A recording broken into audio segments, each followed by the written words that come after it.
Once upon a time, the Italians thought supercars only came from their land. Who's there? Just an affordable small car company. We broke down just down the road. Hondas never break down. Can we use your phone? And just then, Honda snuck in like a sneaky assassin with a mid-engine two-seater that delivered 276 horsepower through a 5-speed manual at 8,100 RPM redline. Ferrari and the world didn't know what just happened to them. But we soon found out, and our buddy LaMar Lyons was one of them. Now we get to sit with him and his modified NSX. Just take a quick look at all the parts. Ba, ba, ba, ba, ba. Oh, I can't do that? Okay.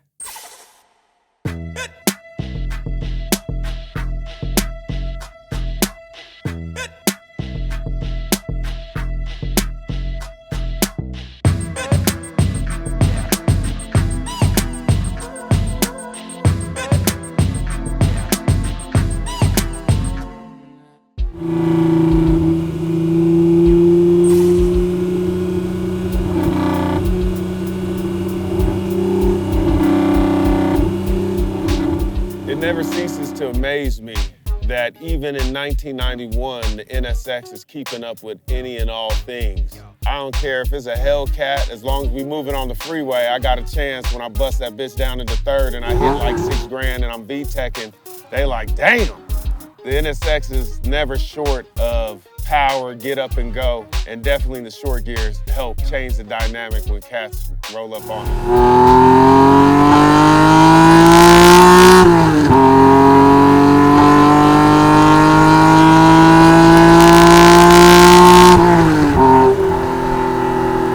5-speed, short gears, NSX-R spec, it just changes the whole dynamic. I never went for any turbos or superchargers, mainly because I do a lot of canyon and I don't ever have to take it to the shop. So it's like every bolt-on that could make it do what it do and give me the confidence in the turns, that's what's on it. There isn't anything that I would change about the engineering of the NA1 or the NA2. Everyone has their preferences in terms of pop-ups or the on-top, but the car straight out the box is what it needs to be and what it should be. I wouldn't have changed a thing because it wouldn't have given me any room to do those mods. What they did was amazing, and Sin approved it.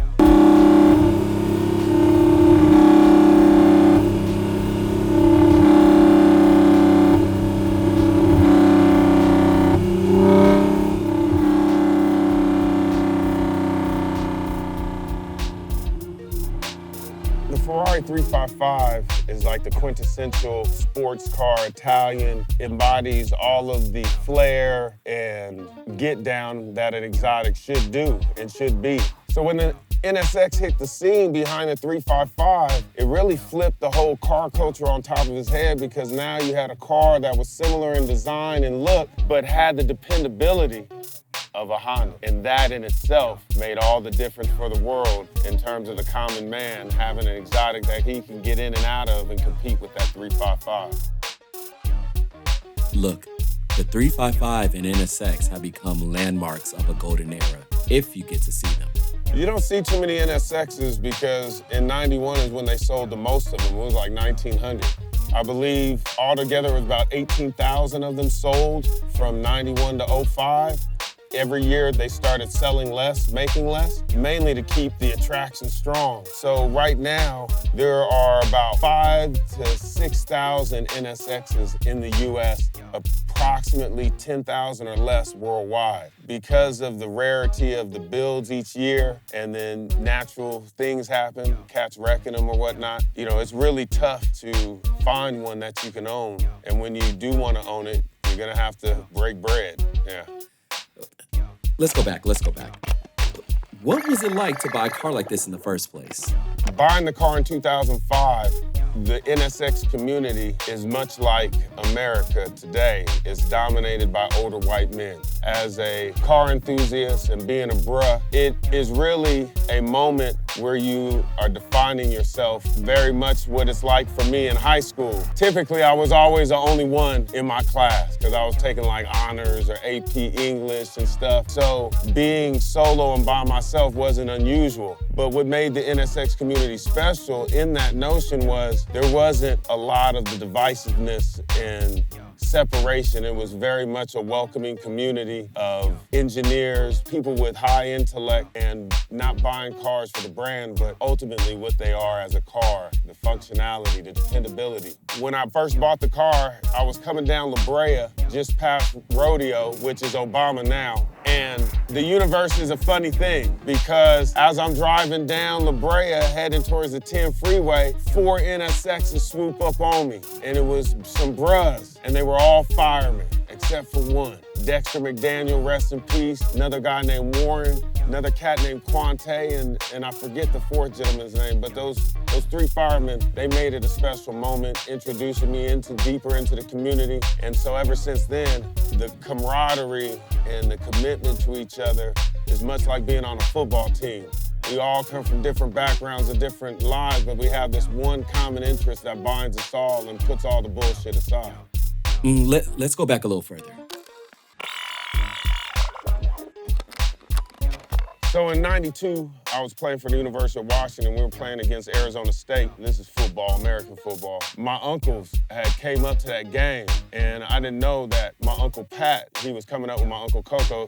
He had bought this '92 Acura NSX, and he was telling me about it. He was like, man, me and Coco, we was driving down the freeway, and we was doing 150, and I looked at Coco, and I was like, look, no hands, Coco, no hands. And Coco freaked out. He's like, man, put your hands back on the steering wheel, because, you know, back during that time, in those early '90s, a car going 150 and being able to take your hands off the steering wheel was unheard of. My pops had like a Porsche 911, you know, old school, early '80s. And I remember his quest to 120 and that nose diving down at about 110 and then start lifting up at 120 and swaying before it would settle. You know, he didn't have the balls, so he lifted off that gas. Just to hear that was like, what? In 2005, I came off of riding motorcycles in the canyons, and I was like, man, I gotta get some doors around me. And that's what put me on a quest to find the car. So I looked at that Z06 Vet, I looked at the Viper GTS, I looked at the '96 Porsche, and I also looked at a '96 NSX. Out of all those cars during that time, even the '94 Porsche Turbo, there was nothing that gave me quite the feeling of the NSX with revs of 7 and 8 grand, that white knuckle, sweaty palm feeling that I got from riding a motorcycle is what the NSX embodied. Between that and it just being a Honda, I knew that I wasn't gonna garage queen and I was gonna drive and put miles, and the NSX was gonna be friendly to me on my pocketbook. And I can honestly say over, I would say 13 years of ownership, I broke down to less than $1,000 a year in overall maintenance. The return on investment was significant. Well, now that we're back, where do we go next with the NSX? The NSX is a really hard act to follow, from the NA1 to the NA2.